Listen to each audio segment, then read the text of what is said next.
एक समय की बात है। कुशलपुर नामक एक गांव में एक बूढ़ी महिला दामिनी अपने बेटे महेश के साथ रहती थी। महेश बहुत मेहनती था, मगर वो उतना ही मोटी बुद्धि का था, जिस वजह से लोग उसे ठग लेते थे। आज महेश काम करके घर लौटा था तो दामिनी ने महेश से पूछा, बेटा महेश, इस हफ्ते के पैसे मिले? माँ, आज मुझे पूरे 100 रुपए मिले हैं। क्या, बस 100 रुपए मिले? हाँ माँ, ठेकेदार जी ने बाकी सारे मजदूरों को गुलाबी नोट दी। फिर मैंने उनसे पूछा कि ये अलग नोट क्यों दी, तो उन्होंने बताया कि ये 100 की नोट उन गुलाबी नोटों से ज्यादा है। अरे मेरे भोले, ये 100 की नोट है और वो गुलाबी नोट 2000 की होती है, तो गुलाबी नोट इस नोट से बड़ी हुई। अच्छा, बेटा, उन्होंने तुझे ठग लिया। मैं बुद्धिहीन हूँ ना, इसीलिए मैं समझ ही नहीं पाता और लोग मुझे ठग लेते हैं। नहीं लाल, तू बुद्धिहीन नहीं है, तू बहुत भोला है। नहीं, आप कुछ नहीं जानती, सब मुझे यही कहते हैं। ये कहकर महेश वहाँ से निकल पड़ा। अरे लाल सुन तो, कहाँ नाराज होकर जा रहा है? और दामिनी की पुकार भी ना सुनी। महेश रात के समय चलते चलते एक पेड़ के पास पहुँचा। उसने देखा कि वहाँ एक रोबोट पड़ा हुआ है। वो रोबोट हिल भी नहीं पा रहा था। महेश उसके पास पहुँच गया। अरे, ये इतनी बड़ी गुड़िया, वो भी लोहे की। अगर इसे माँ को दे दूं तो बहुत खुश हो जाएंगी। मैं एक रोबोट हूँ और मुझे फ्यूल की जरूरत है, मुझे फ्यूल दे दो। ये बड़ी गुड़िया तो बोलती है। फ्यूल, ये क्या होता है? कोई खाने की चीज है क्या? तुम तो बहुत होशियार हो। हाँ, ये फ्यूल मेरे लिए खाने की ही चीज है और मैं इसके बिना चल नहीं सकता। पर फ्यूल मिलेगा कहाँ? पानी, मुझे पानी दे दो, वही मेरा फ्यूल है। ठीक है रोबोट भैया, अभी लाता हूँ। महेश वहाँ से चला गया और कुछ देर बाद एक मटके में पानी लेकर आ गया। महेश पानी को अब रोबोट को पिलाने लगा। कुछ ही देर में रोबोट उठकर खड़ा हो गया। तुम्हारा शुक्रिया, मैं भविष्य से आया हूँ और फ्यूल खत्म होने की वजह से मैं चल नहीं पा रहा था, पर अब तुमने मुझे फ्यूल दे दिया है तो मैं घर लौट सकता हूँ। महेश अचानक रोने लगा। क्या बात है, तुम रो क्यों रहे हो? रोबोट भैया, आपने अभी मुझे होशियार कहा था ना? मुझे आज तक किसी ने होशियार नहीं कहा। सब मुझे मोटी बुद्धि कहते हैं। मैं तुम्हें होशियार बना सकता हूँ। क्या सच? वो कैसे? रोबोट एक कैप्सूल महेश के हाथ में देकर बोला, ये दवाई खाकर पानी पी लेना। मैं जिस भविष्य से हूँ वहाँ हमें एआई कहा जाता है। तुम ये कैप्सूल खाओगे तो तुम्हारी बुद्धि भी बहुत तेज हो जाएगी। तुम एक चलते फिरते एआई रोबोट बन जाओगे। क्या सच? आपका बहुत बहुत धन्यवाद। कोई बात नहीं, अब मैं चलता हूँ। भविष्य में मेरा पहुँचना बहुत जरूरी है। रोबोट वहाँ से गायब हो गया और महेश भी अपने घर लौट गया। अगले दिन महेश अपनी माँ से कहता है, माँ, मैं सोच रहा हूँ कि मैं इस मजदूरी को छोड़कर अपने खेतों पर ध्यान दूं। आखिर पिताजी मेरे लिए बहुत खेती छोड़ गए हैं ना। ये तू बोल कैसे रहा है बेटा? तेरी आवाज को क्या हो गया? सही कहते हैं, माँ से कोई कुछ नहीं छुपा सकता। महेश अपनी माँ को सारी घटना बताने लगा। अच्छा, तो ये बात है। पर बेटा, तेरी बुद्धि बढ़ी है, इसका सही इस्तेमाल करना, समझा? और हाँ लल्ला, वो खेत तो इसी वजह से बंजर पड़े हैं क्योंकि तू खेती संभालना नहीं जानता, वरना अब तक तो तू बहुत बड़ा जमींदार बन जाता। सही कहा माँ, पर अब मैं सब संभाल लूंगा। वैसे भी ठेकेदार बहुत कम पैसे देकर काम कराता है ना, तो मैं अगर लोगों को कुछ ज्यादा पैसे दूंगा तो वो मेरे पास काम करने लगेंगे। अरे लाल, तू तो समझदार हो गया। अब मैं चलता हूँ माँ, और कुछ लोगों से बात करके उन्हें आपके पास लेकर आता हूँ। ठीक है, जा, भगवान तुझे बहुत तरक्की दे। महेश वहाँ से निकल पड़ा और जाकर एक पंचायत बुलाई, उसी पेड़ के पास जिसमें भोलू, ठेकेदार, प्रधान, मल्लू पहलवान और कुछ गांव वाले मौजूद थे। क्या बात है महेश, आज तुमने कैसे पंचायत बुला ली? कोई खेल दिखाने वाले हो क्या? तो तुम्हें क्या लग रहा है, अपना महेश तुमसे गणित की बातें करेगा? महेश, ये सब छोड़ो और चलो, तुम्हें 100 की बड़ी नोट दूंगा।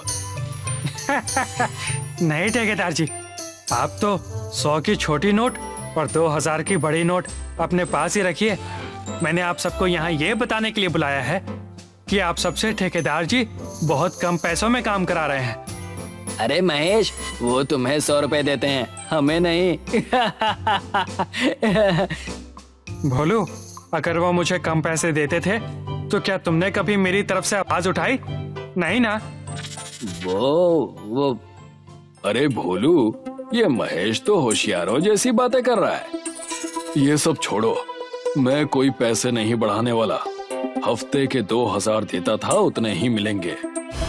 देखा आप सबने, ये पैसे नहीं बढ़ाएंगे और आपसे 2 गुना काम भी लेंगे। तो हम और क्या करें? मेरे पास एक सुझाव है। देने के लिए मेरे पास इस समय पैसे तो नहीं है, पर मेरे पास बहुत जमीन है। अगर आप सब मेरे खेतों में काम करेंगे तो आपकी मेहनत के बदले आप सबको साल भर का राशन मैं दूंगा, और साथ में जब यह धान बेचूंगा तो उनसे आए पैसों से आप सबका हिसाब भी कर दूंगा। ये तो तुम बहुत ही बढ़िया सौदा कर रहे हो। बाद में पीछे तो नहीं हटोगे ना? बिल्कुल नहीं, मैं जो कह रहा हूँ उतना मैं जरूर करूंगा, ये मेरा वादा है। ये तुम क्या कह रहे हो? इन लोगों को बहका कर अपनी वाहवाही करवा रहे हो? जी नहीं, इन्हें इनके काम की असली कीमत बता रहा हूँ ठेकेदार जी। अब आपकी चालबाजी यहाँ सब जान चुके हैं और कोई आपका साथ नहीं देने वाला। महेश और बाकी सब वहाँ से निकल पड़े और ठेकेदार गुस्से में दांत पीसता रह गया। लोग महेश के खेतों में काम करने लगे। महेश ने तरह तरह के उपाय करके खेती का काम बहुत आसान कर दिया और फसल भी बहुत बढ़िया आने लगी। कई महीने बीत गए और आज ठेकेदार प्रधान के साथ उनके घर पर बैठा था।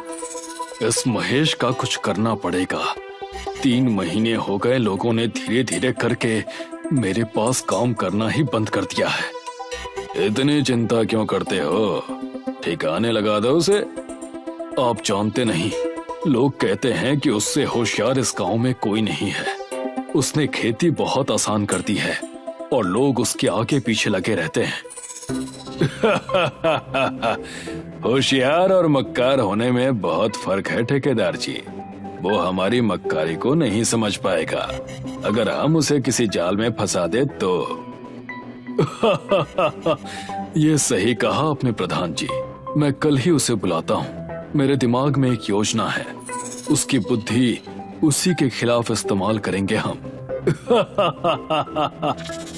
महेश उनकी चाल से अनजान था। अगली सुबह महेश अपने घर पर अपनी माँ से बातें कर रहा था। माँ, आज प्रधान जी ने मुझे अपने घर की तिजोरी खोलने के लिए बुलाया है। वो और ठेकेदार जी दोनों मिले थे कल मुझे। उन्होंने कहा कि उनकी चाबी खो गई है और मेरे अलावा कोई उसे खोल नहीं पाएगा। ओह, तो ये कहा था उन्होंने। बेटा सुन, तू होशियार तो बहुत हो गया है, पर तुझे लोगों की मक्कारी नहीं समझ आती। तू एक काम कर, जाते समय कुछ गांव वालों को बता देना कि तू उनके घर किस काम से जा रहा है। ठीक है माँ।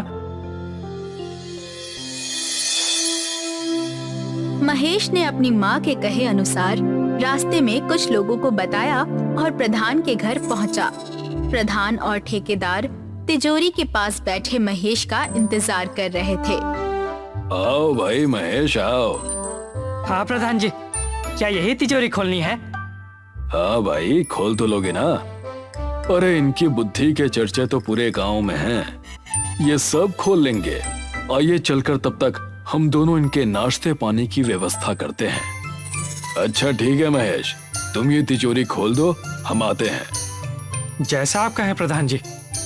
प्रधान और ठेकेदार वहां से चले गए। महेश तिजोरी खोलने में लग गया और कुछ ही देर में तिजोरी खुल गई, जिसमें काफी सोना और पैसा रखा था। वाह, ये सब काम अब कितना आसान हो गया है। आखिर बुद्धि बड़े काम की चीज है। तभी वहां प्रधान और ठेकेदार कुछ गांव वालों के साथ पहुंच गए और साथ में दामिनी भी वहां आ गई। ये देखो लोग, सभी लोग ध्यान से देखो, ये महेश मेरे घर में चोरी कर रहा है। मैंने कहा था कि मेरे घर में कोई घुसा था, इसीलिए मैंने आप सबको यहाँ बुलाया है। इतनी होशियारी और इसे चोरी में लगा रहे हो? आप कह रहे हैं कि महेश चोरी कर रहा है? हाँ बिल्कुल। क्या ये सच है ठेकेदार जी? हाँ बिल्कुल सच है। अचानक दामिनी, महेश, मल्लू, भोलू सब हंसने लगे। तुम सब हंस क्यों रहे हो? मैं तो इसलिए हंस रहा हूँ कि इतनी बुद्धि होने के बाद भी मैं अपनी माँ की वजह से बच गया। मतलब ये कि मेरी माँ ने कहा था कि मैं गांव में सबको बताते हुए जाऊं कि मैं आपकी तिजोरी खोलने जा रहा हूं। अब मैं समझा उन्होंने ऐसा क्यों कहा था। अब सब जान गए कि आप दोनों मुझे यहाँ कैसे फंसाना चाहते थे। आप दोनों अब इस गांव में रहने लायक नहीं हैं। हाँ हाँ, बहुत हो गया इनका। अब से हमारा प्रधान और ठेकेदार सब महेश ही है। भागो ठेकेदार, वरना अपनी खैर नहीं। मैंने आपसे पहले तैयारी कर ली है, आप अपना देखिए। दोनों ठेकेदार और प्रधान वहां से भाग निकले और बाकी सब इस दृश्य पर हंसने लगे कि कैसे इतने होशियार व्यक्ति को अब भी उसकी माँ बुरी नजरों से बचाती है। ये कहानी है एक बहुत ही मेहनती इंसान योगेश की। योगेश एक टेलीकॉम कंपनी में काम करता था। योगेश की शादी को 2 साल हुए थे और उन्हें 2 जुड़वा बच्चे भी थे। अब इन दोनों के सारे सपने पूरे करने के लिए मुझे और ज्यादा मेहनत करनी पड़ेगी। जी, करनी तो पड़ेगी, लेकिन मुझे लगता है ऊपर वाले ने हमें इसीलिए जुड़वा बेटे दिए हैं क्योंकि हम उनका अच्छे से ख्याल रख सकते हैं। आप ज्यादा टेंशन मत लीजिए, जो पैदा करता है वो पालता भी है। पालने को तो बच्चे कैसे भी पल जाते हैं, लेकिन मैं चाहता हूँ कि इनके सारे सपने पूरे हों। जरूर होंगे, आप इनके बारे में सोच जो रहे हो। बस इस दिन से योगेश ने और मेहनत करना शुरू कर दिया। वो सुबह 7 बजे घर से निकल जाया करता था और रात को 11 बजे लौटा करता था। बच्चे सो गए क्या? जी, वो कहाँ इतनी देर जागते हैं। अच्छी बात है, कम से कम उन्हें तो आराम मिल रहा है। योगेश बहुत कम अपने बच्चों को देख पाता था। सिर्फ संडे ही ऐसा दिन था जब योगेश अपने बच्चों के साथ बिताता था। अरे सविता, ये देखो, अर्नो तो चल रहा है। मुझे पता है, वो पिछले 3 दिनों से पकड़ पकड़ कर चल रहा है। अरे वाह! योगेश अपने बेटे को चलता देख खुश था। इसी तरह योगेश की जिंदगी के 10 साल बीत गए। अब योगेश की खुद की एक कंपनी थी, लेकिन उसके पास अभी भी अपने परिवार के लिए समय नहीं था। अब तो हम अमीर बन गए, अब तो आप हमारे लिए समय निकाल ही सकते हैं ना? सविता, मैं चाहता हूँ कि मेरे बेटों को दुनिया की हर खुशी मिले। मैं ये सब उनके लिए ही तो करता हूँ। क्या फायदा ऐसे काम का जो आप अपने बेटों से मिल ही ना पाए। पहले कम से कम आप संडे घर पर रहते थे, अब तो वो भी नहीं। पहले मैं दूसरों के लिए काम करता था, अब खुद के लिए। ये सब मैं अपने बेटों के लिए ही तो कर रहा हूँ, ताकि उनकी जिंदगी आराम से बीते। आपके बेटों को ये ऐशो आराम नहीं, बल्कि आपका समय चाहिए। मैं कहाँ मना कर रहा हूँ, लेकिन आप समय निकाल भी तो नहीं रहे। सविता अक्सर योगेश से इस बात पर बहस करती थी। ऐसा करते करते 5 साल और बीत गए। योगेश के दोनों बेटे अर्नब और आर्यन बड़े हो चुके थे। एक दिन उनका पूरा परिवार डिनर पे मिला। पापा, अगले हफ्ते हम पढ़ने के लिए फॉरेन चले जाएंगे। पता है मुझे। हम चाहते हैं कि हम कुछ टाइम अपनी पूरी फैमिली के साथ बिताएं। ये तो बहुत अच्छा आइडिया है। आप हमारे लिए टाइम निकाल पाएंगे? तुम भी न सविता, एक काम करो, तुम तीनों कल सुबह ही हमारे केरला वाले हॉलिडे हाउस में चले जाओ। मेरी कल एक इम्पोर्टेंट मीटिंग है, उसके बाद मैं परसों सुबह वहां आ जाऊंगा। अगले 3 दिनों के लिए मेरा पूरा टाइम तुम लोगों का। सच्ची? यस माय सन, बिल्कुल सच्ची। आप पक्का आएंगे ना? हाँ सविता, पक्का, प्रॉमिस। योगेश की ये बात सुनकर पूरी फैमिली बहुत खुश थी। आर्यन और अर्नब ने उसी रात पैकिंग शुरू कर दी। I am so happy. हाँ, पापा पहली बार हमारे साथ हॉलिडे मनाएंगे। बट मुझे अभी भी डाउट हो रहा है। इतना मत सोच, उन्होंने बोला है तो वो जरूर आएंगे ना। हाँ। यहाँ सविता अपने रूम में पैकिंग कर रही थी। मैं पक्का आपकी पैकिंग कर दूं ना? हाँ, और मेरे फेवरेट टी शर्ट मत भूलना। मुझे अभी भी यकीन नहीं हो रहा कि आप आएंगे। मैंने पिछले हफ्ते ही ये प्लान बना लिया था, सोचा तुम लोगों को सरप्राइज दूंगा। अरे वाह, आप कब से ये सोचने लगे? बस अब बूढ़ा होते जा रहा हूँ ना।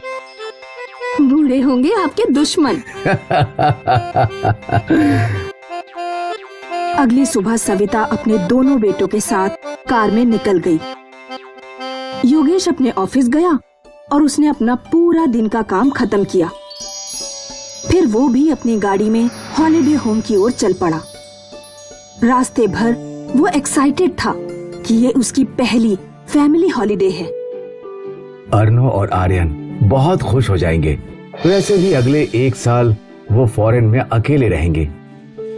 योगेश ने खुशी खुशी अपने हॉलिडे होम का गेट एंटर किया, पर वहां पहुंचकर उसकी चीख निकल गई।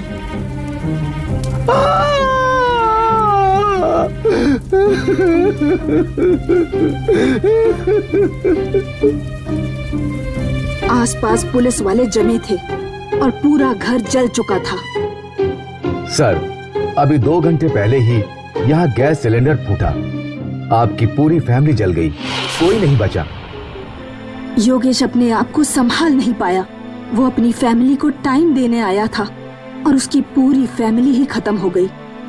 वो बेबस था। अब उसके करोड़ों रुपए भी उसकी फैमिली उसे लौटा नहीं सकते थे। योगेश के कमाए हुए करोड़ों रुपए आज उसके लिए बेमतलब थे।